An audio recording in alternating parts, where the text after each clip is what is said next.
Hello everyone, welcome back to Pirate Cove, Philippines, and good morning from Malolos, Bulacan. You can see the rice fields behind me. It's not so green anymore. They just got done harvesting. They'll have the next crop planted here in no time. They really get after it out here. So we'll see a new plant going in real soon. Okay, so I'm going to be steering some of the videos here now toward budgets, having a business, working. Those will be kind of short and sweet because that's not going to apply to very many people here because it's very difficult. But I am going to get into it because I do have a business here. One of the rare expats that do. Maybe not so rare, but you won't see too much of it.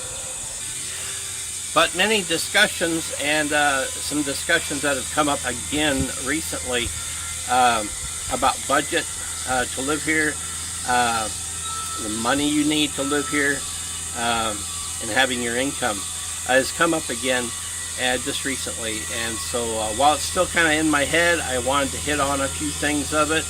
Mine isn't so different from anyone else's here. Everybody, most people are in pretty strong agreement about budgets, minimum budgets maybe, and what you need. I have a couple other things I wanted to highlight on about that. So let's see where we go with it. A number that you're going to see throughout a lot of videos and chat in Facebook groups, and that is what is a monthly income you can live here on. And one big number that always comes out there, normally about the same, is 1500 USD. Now, I like to always convert over to the peso because maybe you're not using USD, maybe you're using Australian dollar, maybe you're using the euro, you know, so the numbers are going. So I try to get everything back to peso as often as I can when I'm talking about cost here. Because that's going to be the easiest for you. But USD is kind of a standard also. So anyway, 1500 USD. Well, that is 78,000 pesos. Okay. So and another tip on that is that when you do come here, convert over to using just the peso. Don't try to calculate all the time. If you know what your budget is, and it's, you say it's 1,000 USD or whatever your currency is, change it over to whatever and that's your budget, okay? And then just go by that, because a dollar might not seem like a lot, but here a dollar is, right now 52 pesos. Well, that's a big difference when you're getting a meal somewhere or you're buying this at the market, 5 or 10 pesos is actually a big difference between one and the other. And when you start getting into budgets and this and that, every 5 peso around here adds up. It really does. Doesn't seem like much, but once you've been here a little while, you're out of the tourist phase and wow, how cheap everything is here, it starts to add up. So there's one tip, is to always convert over your monthly budget and into pesos and live by the peso. You'll find it to be a lot easier, and you're not going around always trying to calculate what this is, what that is. It's just a lot easier.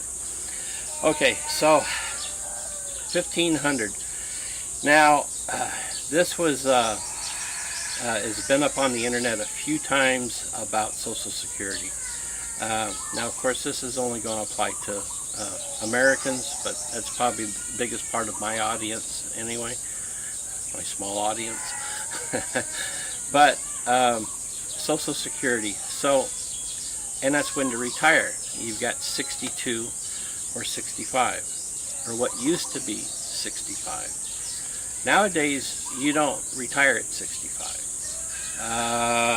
What are the numbers here? I wrote a few things down. To retire today at 65, you have to be born in 1937 or before. Okay, and starting in 43 to 54, 1943 to 1954, that number jumps to 66. 1960 or later, it jumps to 67. So now, instead of being 3 years different, 62 to 65, you know, if you're a little just 1 year younger than me, that number jumps up to 5 years. Okay, 5 year difference from 62 to 65. Well, there is a big change in the amount of money you get. But this debate has been coming up quite a bit more, especially since that amount of time has grown. And it's, when will you actually start making more money if you wait to retire it? In my case, I'm 1959. I'm 60 years old right now. I have not started drawing my Social Security yet. I've got about 1.5 years. I will start doing that here, and I'm going to do videos on it and help anybody that goes through it. It's a pretty simple process from everything I understand. But anyway, so I'm 66 in 10 months. So if I wait for full retirement, which is, they call full retirement the one that used to be at 65, then you have late retirement, which is still 70. Your early retirement is still 62, the day you turn 62. Okay, so well, let me throw these numbers at you and you can kind of see where I'm going with this. In my case, early retirement, I will receive right at 1,600 USD. If I wait till full retirement, for me, 66, 10 months, that's 58 months later. During that time, if I was to draw early, I would draw $92,800. Okay, and 1,600 I can live on here. But if I wanted to wait till I'm 66 and 10 months, I would receive $2,240. Okay, well, you can live really good here on $2,240. Okay. And some people say you would live like a king. I don't know if I'd call it that, but you can live very comfortable on $2,240. Okay, but if I did that, the difference in that is $640 more per month. But it would take me 145 months before I would make up that 92,000 that I've already drawn. And so when do I actually make more money? Is when I'm 78 years old, because it'll take me 145 months. That's 12 years later. I'll be 78 years old before I actually see more money. Okay, I'm 60 now, 78, before I can actually say it was a smart decision for me to wait. And the reason I'm saying this is that if you're looking at coming here to the Philippines now, okay, obviously you're wanting to retire, okay? Now I know a lot of guys still love their job, they want to work. I see guys in their mid-60s and they're still going at it strong. And hey, kudos to them, okay? I wasn't. After 40 years in aviation, my knees are talking to me every day. I still wanted to be able to have something of a life here when I came here. And so I actually came here, it's been over 4 years. I'm in my 5th year now. I was lucky enough to have enough money to come here. My wife had a business here already, and we have been able to live, very comfortable. Now my situation is quite different than anyone else. So coming here before 62, obviously you're going to need some other money. 401ks can be drawn out at 59. But there's where the intersection of budgets and cost of living and how much money you have coming in, that's where they're all going to intersect. But I did want to throw this out about Social Security. Now, obviously, for me, it's $1,600 a month. I can live here on just that $1,600 a month. If we didn't have our business, I'm looking at just the wife and me. And a lot of guys have, a wife, 1, 2 children, and they still do quite well on $1,600. It's quite easy to do. And this is something that everyone here will tell you too. Anybody that's being reasonable and trying to tell you the real numbers is that it all depends on your lifestyle.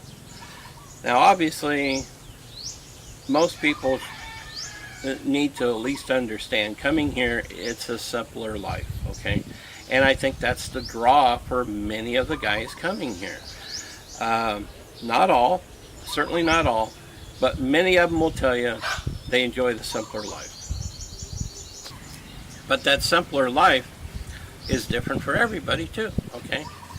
Now, retiring and not going to work every day, that's simplified your life already. But being able to have enough money to live on after that, well, then there's where difficulties come in. Okay, so getting back to where I was, $1,600 a month, I can live quite well on that here. I also have backup. I have funds that I originally came here with and did not spend them all. Keeping an emergency bag. And there's a lot of different reasons for that. Obviously, living abroad, you have to do that. No matter Philippines, anywhere, you got to have something there for a backup. A lot of guys don't. I know a guy in Bulacan, another city here. I'm on internet with him quite a bit. He's here on less than $700 a month, and he's about the happiest guy I know. He's just in love with the Philippines from one end to the other, and he's not able to do a lot. He can't travel much here. He doesn't have any emergency backup funds, and he needed that actually just recently for some medical issues. A lot of guys do that. I'm not comfortable with it. That's where it comes down to individuals. I'll recommend not doing it, but you have to make those decisions, okay? But anyway, I'm going to do budget, and my budget I really can't express because of our business. It's all intertwined, but I know how much things cost here. I know how much. I've looked at it all. Looking at it in the window that we didn't have our business anymore. We don't intend to keep our business forever. And so I'll be able to express to you the numbers that budgets can be here, what it's going to be, how you can save on those, and I have a little other areas to expand on with budgets that I think some people don't talk about. I don't see a lot of it on the internet. I don't see a lot of it in the YouTube videos, and so I want to just throw my little twist into it also, and something that you really should be looking at. But it always comes down to the individual, the lifestyle you want to live. But anyway, I just wanted to throw that at you here, especially about the Social Security and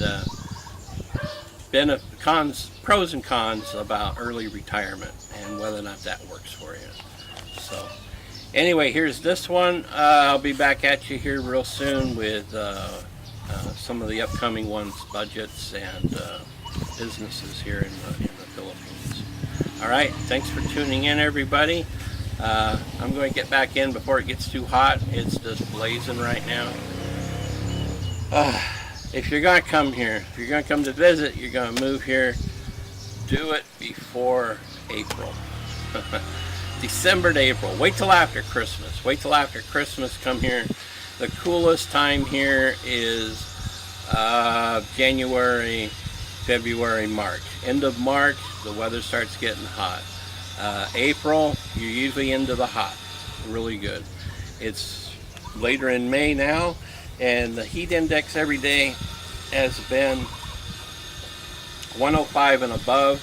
Most of the days closer to 110 heat index.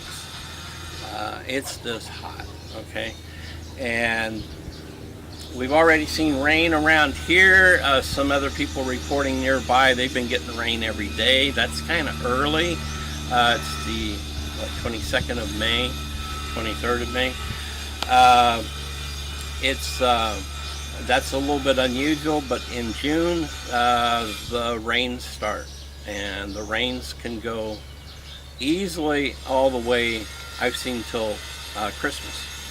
I've seen 2 years in a row we had typhoons on or very near Christmas Day. So the rest of the year is raining. Well, it does cool off a bit, but the humidity goes up. And so I call it 2 seasons. Hot and dry, hot and wet. That's all you got.